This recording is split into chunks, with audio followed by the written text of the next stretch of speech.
تو یہ ہمارے لیے ایک بیزتی کی بات ہے. مجھے یہ چیزیں سوچ کے تھوڑی ٹینشن ہوتی ہے. یہ معتبر شعبہ ہے.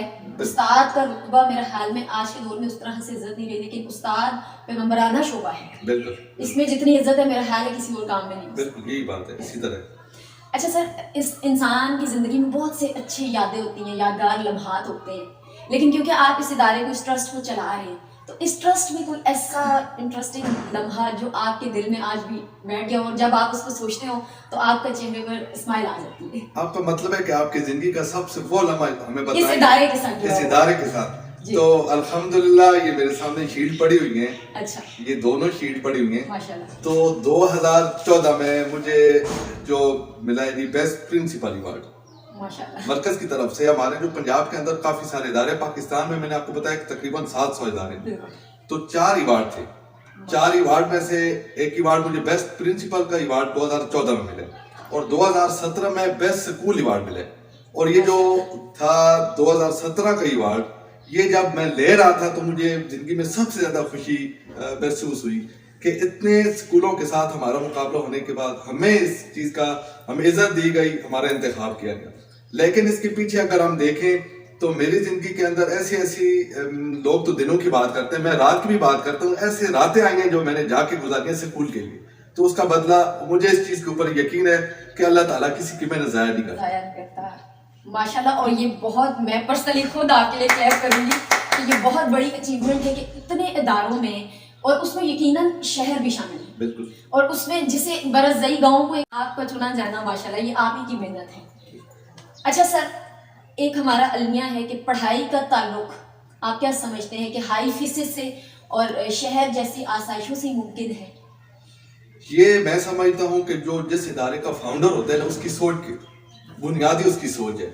اگر اس کی سوچ ہے کہ میں نے فلاح بہبود کا کام کرنا ہے تو وہ کر سکتا ہے کہ چاہے وہ فری کرے, یا اس کی یہ سوچ ہے کہ میں نے پیسہ کمانا ہے تو وہ اس کی سوچ کے اوپر منحصر کرتا ہے کہ وہ ادارے کے لیے کیا سوچتا ہے. اور اس کا رزلٹ کیونکہ اللہ نے ہمیں دینی ہے کامیابی, تو اللہ اسی طرح ہمارے لیے کامیابیاں رکھتے ہیں. تو آپ اس بات سے متفق ہیں کہ اس کا تعلق ہائی فیس اور صرف شہروں سے ممکن ہے؟ بالکل نہیں ہے. یہ ہائی فیس بالکل اس چیز میں اوپر یقین نہیں رکھتا. دیکھیں یہ ادارہ آپ کے سامنے الحمدللہ, اور گاؤں کے اندر ہے ماشاءاللہ. بالکل گاؤں کے اندر ہے. ادھر جو ہمیں چیلنجز ہیں بہت سارے ٹیچر کے حوالے سے بھی ہوتے ہیں. کبھی کبھار ظاہر ہے ہم جو ٹیچر کا انتخاب کرتے ہیں تو وہ ہم B A M A level کے ٹیچر رکھتے ہیں, تو ادھر سارے جو میں نے پہلے مسائل بتائے ہیں وہ بھی ہمارے ساتھ یہ مسئلہ پیش آتا ہے, تو ہم ان کا انتخاب کرتے ہیں. جی ٹیچر کا انتخاب تھا. بنیادی چیز یہ ہے کہ بچوں کی تعلیم و تربیت اچھی ٹیچر کی وجہ سے ہوتی ہے. ہم اگر کچھ مڈل میٹرک ٹیچر رکھ کے بچوں کا وقت ضائع کریں تو میرے خیال میں یہ ہم بچوں کے ساتھ بہت بڑی زیادتی کر رہے ہیں. بالکل ایسا ہی ہے. اچھا سر, مستقبل چونکہ کسی نے نہیں دیکھا اور دیکھ بھی نہیں سکتے, لیکن موجودہ حالات کو مد نظر رکھتے ہوئے ہم اپنی کچھ نہ کچھ پرسیپشنز رکھتے ہیں. ہماری رائے ہوتی ہے کہ یہ مستقبل ایسا ہوگا. تو آپ کیا سمجھتے ہیں کہ اس ادارے کے بارے میں, ان بچوں کے بارے میں, ان کا مستقبل آپ کیا دیکھتے ہیں؟ انشاءاللہ جی میری دعا ہے اور مجھے اس چیز کے اوپر یقین بھی, آپ نے رب پہ یقین ہے, یہ ملک و قوم کی خدمت میں اپنا پورا کردار ادا کریں گے انشاءاللہ. اچھا سر, زندگی سے ہمیں بہت سارے گلے شکوے ہوتے ہیں. بیسیکلی زندگی سے نہیں ہوتے, کچھ رویوں سے, کچھ انسانوں سے ہوتے ہیں. کوئی ایسی بات, کسی کا ایسا رویہ, کسی کا ایسا عمل جو آپ کے دل و دماغ میں ٹھہر گیا؟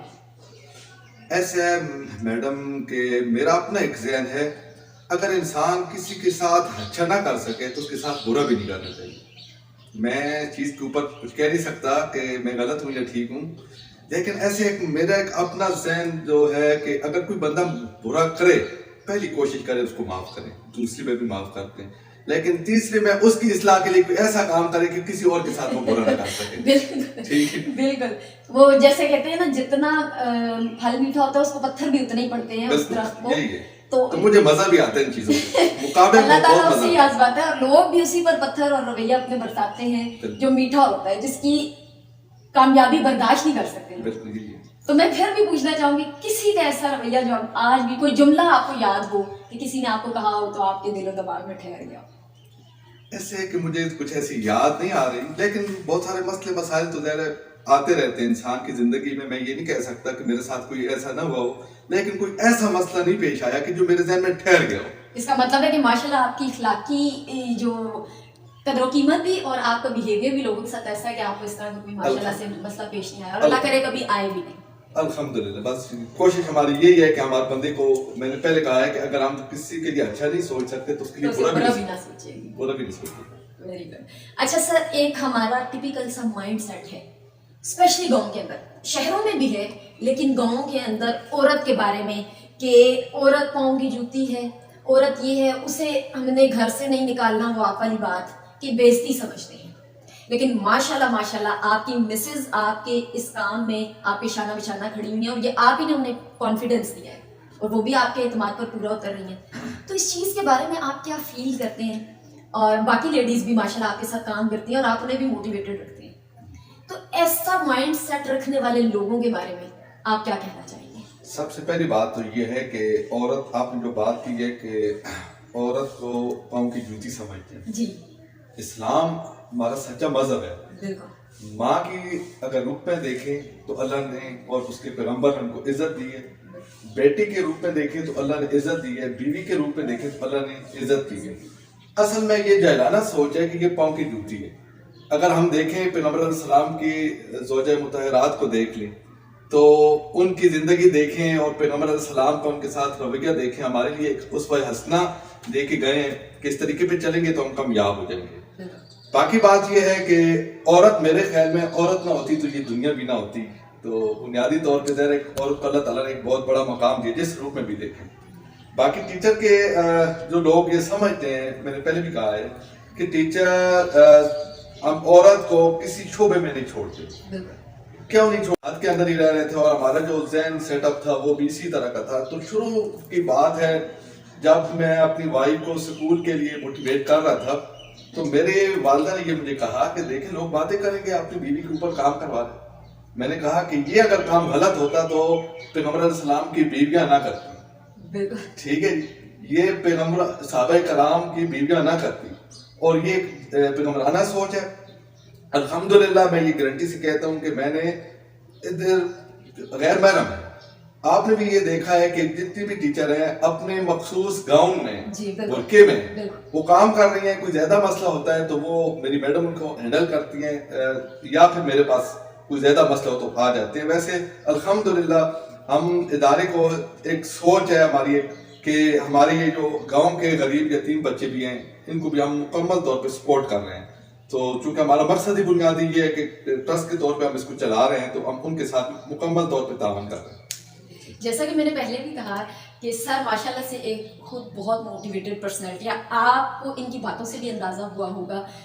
گاؤں کے مردوں کو کہا جاتا ہے وہ تنگ نظر ہوتے ہیں، لیکن ماشاءاللہ کبھی اسحاق صاحب سے مل کر نہیں لگا کہ وہ تنگ نظر ہیں. اگر وہ اس طرح ہوتے تو کبھی بھی اپنی مسز کو اتنا کانفیڈنس نہ دیتے کہ اپنی فیلڈ میں لاتے. ماشاءاللہ آپ دیکھ چکے ہیں.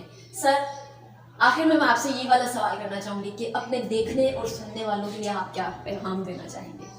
اپنے دیکھنے اور سننے والوں کے لیے یہ ایک پیغام ہے کہ اپنی زندگی میں ایسے کام کر کے جائیں کہ آپ چلے جائیں اور آپ کی یادیں باقی رہ جائیں.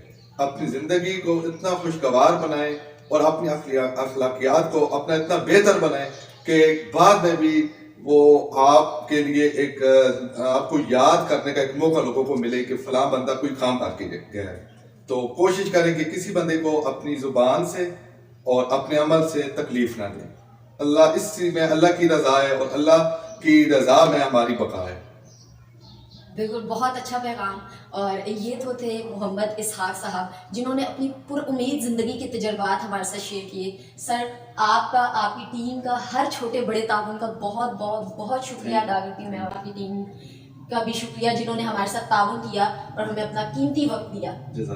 اور اپنے دیکھنے والے ناظرین اور سننے والوں سے یہی ریکویسٹ کروں گی کہ اگر آپ کے علاقے میں بھی اس طرح کی کوئی پر امید زندگیاں موجود ہیں تو آپ مجھے میرے انسٹاگرام پیج پر رابطہ کر سکتے ہیں جو کہ ہے ندا خوشی کے نام سے، NIDAKHUSHI. آپ وہاں پر مجھے رابطہ کر سکتے ہیں اور میرا رابطہ نمبر میرے مینیجر کا لے سکتے ہیں تاکہ ہم آپ کے پاس بھی پہنچ سکیں. میں اور میری ٹیم انشاءاللہ وہاں ضرور پہنچیں گے. اور اپنے اختتامیہ الفاظ میں یہی کہوں گی کہ زندگی دائمی ہو یا ابدی، یہ چلتی رہتی ہے، یہ کبھی نہیں رکتی.